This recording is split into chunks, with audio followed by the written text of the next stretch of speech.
Hello बच्चों, मैं मनीष पांडे और मैं लेकर आया हूँ क्लास 10th के बच्चों के लिए मैथ का पिछले साल बोर्ड एग्जामिनेशन में पूछे गए प्रश्न यानी कि 2022-23 में मैथ के बच्चों के लिए जो बोर्ड एग्जाम ने क्वेश्चन दिया था उस क्वेश्चंस के पूरे सॉल्यूशन लेकर आया हूँ।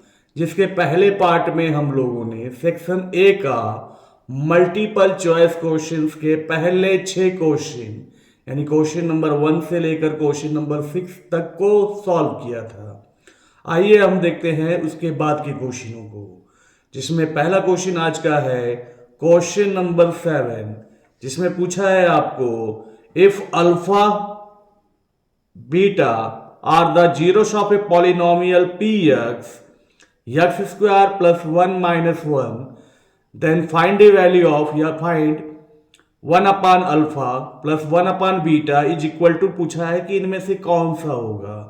तो आइए हम बताते हैं कि जब भी इस प्रकार के प्रश्न आपको दिखाई दे जिसमें आपको 1 अपान अल्फा या 1 प्लस 1 अपान बीटा की तरह फॉर्म में रहे तो इसमें करने कुछ नहीं है। सबसे पहले आपको इक्वेशन लिख दीजिए यानी पॉलिनोमियल पी एक्स लिख लीजिए। पॉलिनोमियल पी एक्स आपको दिया है x square plus x minus 1, जिसमें आपके पास सम ऑफ जीरोस जिसमें हम अल्फा प्लस बीटा लिखते हैं इसका फार्मूला होता है माइनस बी अपान ए, और माइनस बी अपान ए का मतलब क्या होता है, b की वैल्यू होती है x का कॉफिशेंट और a का वैल्यू होता है एक्स स्क्वायर का कॉफिशेंट। तो यहाँ साइन माइनस है, b का कॉफिशेंट यहाँ पे साथ में मल्टीप्लाई कोई नंबर नहीं दिया है इसका मतलब 1 होता है, अपान में a का कॉफिशेंट यानी एक्स स्क्वायर a के वैल्यू यानी एक्स स्क्वायर का कॉफिशेंट जहाँ पे नंबर कुछ नहीं है मीन्स 1 है तो हो जाएगा अपान 1, यानी इससे आपको मिलेगा अल्फा प्लस बीटा की वैल्यू माइनस 1। इसे इक्वेशन 1 बना लीजिए। और प्रोडक्ट ऑफ जीरोस यानी अल्फा इंटू बीटा क्या होता है, अल्फा इंटू बीटा होता है सी अपान ए।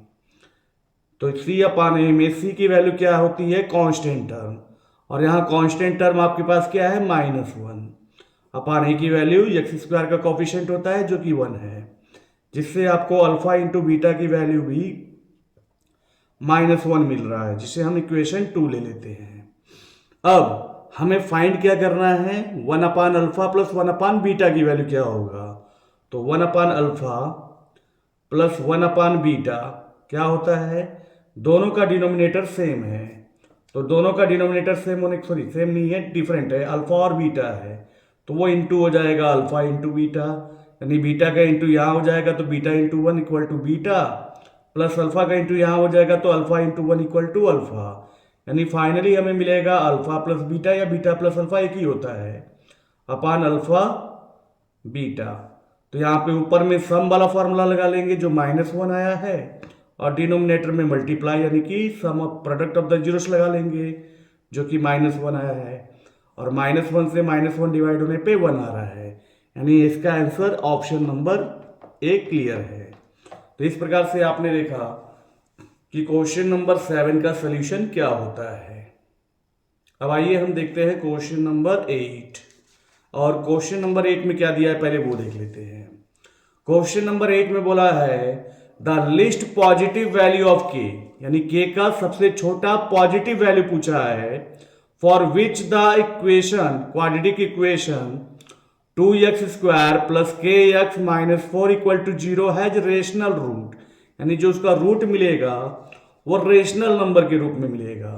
तो किसी भी नंबर का रूट रेशनल कब होता है, इसके लिए मैं बता दूं आपको कि जब बी स्क्वायर माइनस 4ac जो होता है ये अगर परफेक्ट स्क्वायर हो जाए, परफेक्ट स्क्वायर हो जाए यानी इसका सोल्यूशन जो हो स्क्वायर के रूप में मिल जाए तो वो नंबर जो होता है उसका रेशनल रूट आता है।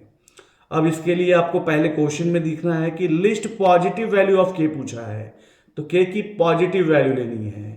अब पॉजिटिव वैल्यू में पहला और तीसरा यानी ए और सी का ऑप्शन साफ साफ दिख रहा है आपको कि यहाँ प्लस माइनस दोनों साइन में है, तो जब दोनों साइन में है तो हम इसे नहीं लेंगे यानी ए और सी का आंसर नहीं होगा।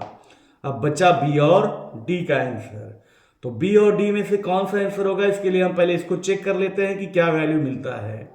बी स्क्वायर के लिए आपके पास इक्वेशन जो है हमारे पास 2x² plus k x minus 4 equal to 0, जहाँ पे ए की वैल्यू आपको 2 है, बी की वैल्यू की जगह पे के दिया है और सी की वैल्यू की जगह पे -4 दिया है।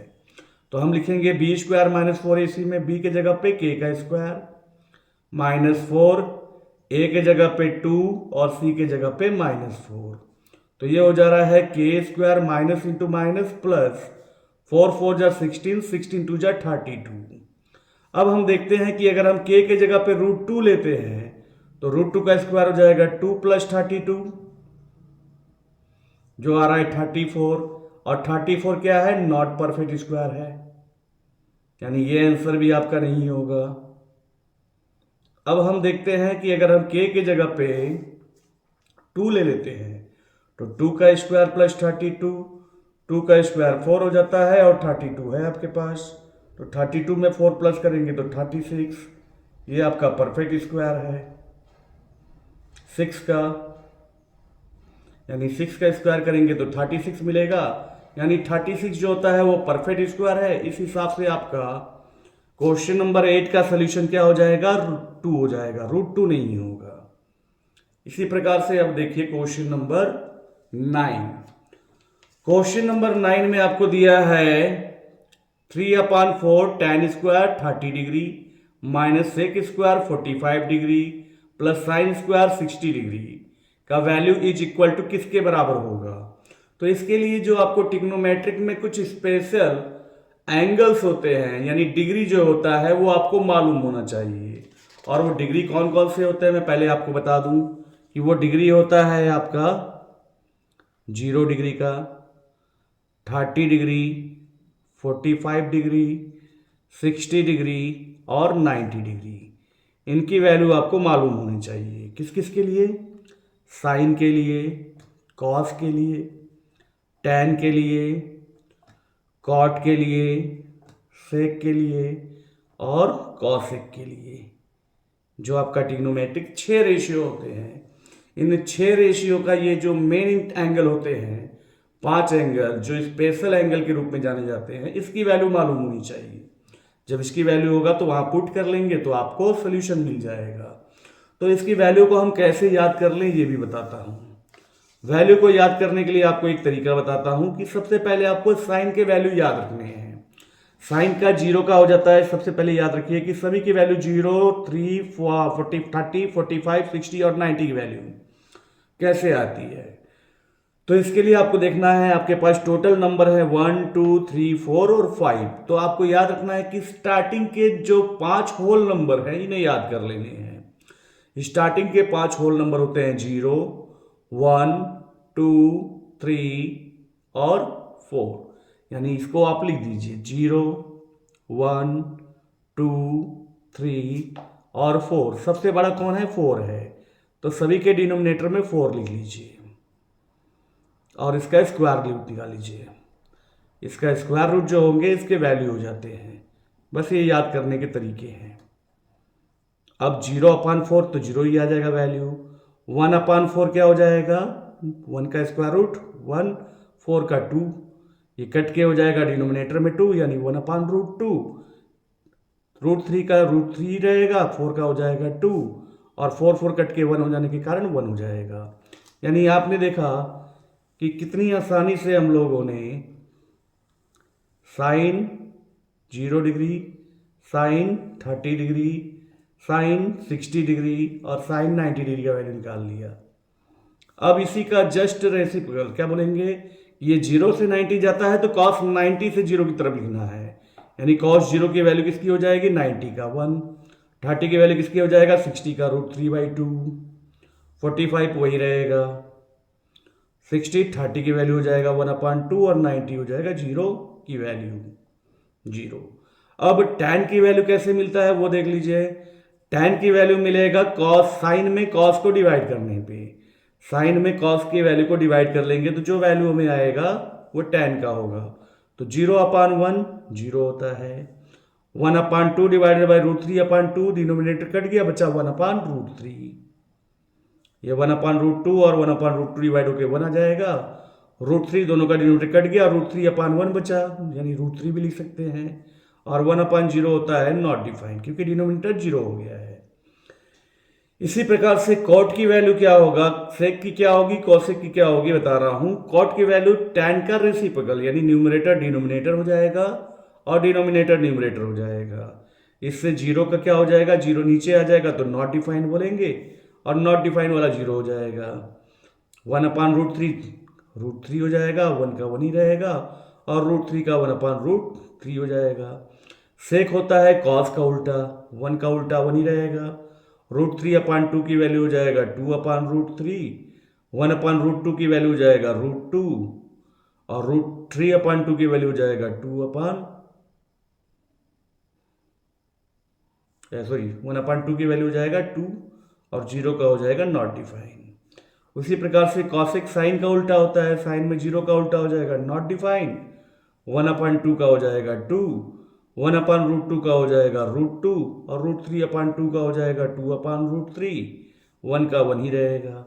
इस प्रकार से आपने देखा कि हमने सभी की वैल्यू कितनी आसानी से निकाल लिया। अब हमें करना क्या है, जिसकी जिसकी वैल्यू पूछा है उसकी उसकी वैल्यू में हम रख लेंगे वैल्यू। तो आइए रखते हैं। आइए अब देखते हैं इसके वैल्यू को पुट करके। 3/4 के लिए 3/4 इंटू tan स्क्वायर 30 दिया है तो tan 30 की वैल्यू है 1/√3। इसका स्क्वायर दिया तो स्क्वायर कर लेंगे। माइनस सेक स्क्वायर 45 दिया है, सेक का 45 की वैल्यू है √2, उसका स्क्वायर कर लेंगे यहाँ से। फिर प्लस में साइन स्क्वायर दिया है 60 तो साइन स्क्वायर 60 की वैल्यू हो जाएगा √3/2 का स्क्वायर। अब स्क्वायर करने पे क्या हो जाएगा 3/4, 1 का स्क्वायर 1, √3 का स्क्वायर 3 माइनस √2 का स्क्वायर 2 प्लस √3 का स्क्वायर 3 और 2 का स्क्वायर 4 हो जाएगा। यहाँ 3 से 3 मल्टीप्लाई है, डिवाइड फॉर्म में कट जाएगा, बचेगा 1/4 माइनस 2/1 प्लस 3/4। सभी का डिनोमिनेटर अगर हम 4 ले लेंगे तो ये 1 के लिए 1 हो जाएगा, माइनस 4 बनाने के लिए इंटू करेंगे 2 4 जा 8 प्लस 3 4 1 जा 4 है तो 3 का 3 रहेगा। अब ये हो जाएगा आपका 1 प्लस 3 4 माइनस 8 अपान में 4 में 8 जाएगा -4/4, कट के बचेगा -1। तो इस प्रकार से आपने देखा कि इसका सोल्यूशन -1 आ रहा है जो ऑप्शन नंबर ए में दिया हुआ है, तो इसका आंसर ए का हो जाएगा। तो आइए देखते हैं question number 4। Curve surface area of a cylinder of height 5 centimetre is 94.2 centimetre square. Radius of the cylinder is, यानी रेडियस सिलेंडर का पूछा है कि क्या होगा, टेक पाई इक्वल टू 3.14। तो इस क्वेश्चन में देखिए हमारे पास क्या क्या दिया है। इन सिलेंडर में एक रेडियस होता है, जो नहीं दिया है तो उसको आर लेते हैं, हाइट दे दिया है 5 सेंटीमीटर और curve surface area of cylinder का फॉर्मूला होता है 2πRh, जिसकी वैल्यू आपको दे दिया है 94.2 सेंटीमीटर स्क्वायर।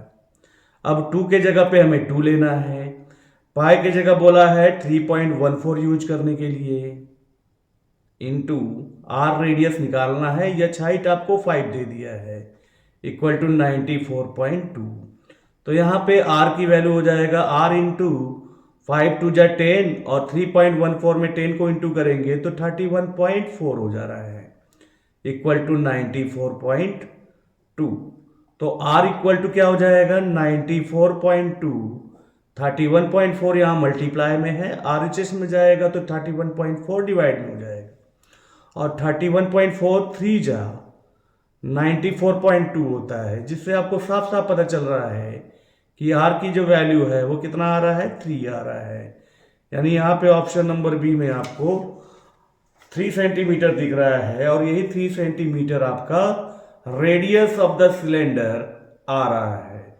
तो आपने देखा कि इस प्रकार से हम लोगों ने आज question number 7 to question number 10 को ट्राई किया। आगे की क्वेश्चन हम लेकर आएंगे अगले पार्ट में, तब तक के लिए धन्यवाद।